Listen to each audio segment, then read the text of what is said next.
Here are some of the memorable April Fool's pranks by the media. Coming in at number 1, we have orange bearing pine trees. In 1950, users of the World Highway USA were shocked to see oranges growing on pine trees. This peculiar sight was a result of clever planning by cartoonist Frank Adams and his team. At number 2 is spaghetti growing on trees. In 1957, BBC broadcasted a new series called Panorama, which premiered about a Swiss family harvesting spaghetti from trees. Soon after, BBC received requests by viewers on how they could do the same themselves. Next is instant colored TV.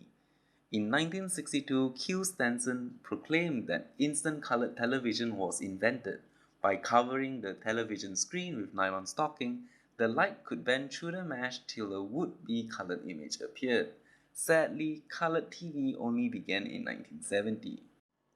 Smell Your Way Through Television comes at number 4.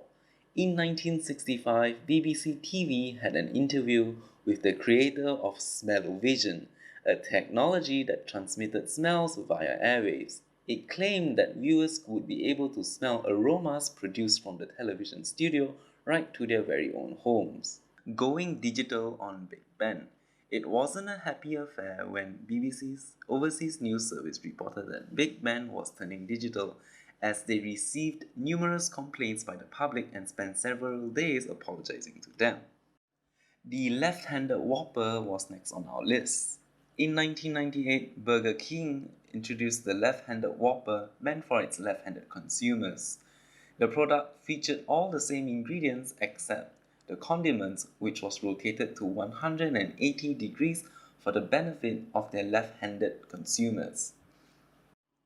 At number 7, the Daily Mail revealed a new product launched by Esporta Health Clubs called Fat Socks, a new line of socks that meant to help people banish fat forever. Self-whistling carrots arrive at number 8. Tesco announced the development of a genetically modified whistling carrot through an ad in the Sun UK tabloid in 2002. It explained how the carrot was specially engineered to grow with air holes that were tapered by the sides. Finally, we have Gmail Motion. Google really pulled the wool over the public's eyes in 2011 when the company introduced Gmail Motion. It allowed people to write, send, and read emails by using specific hand gestures.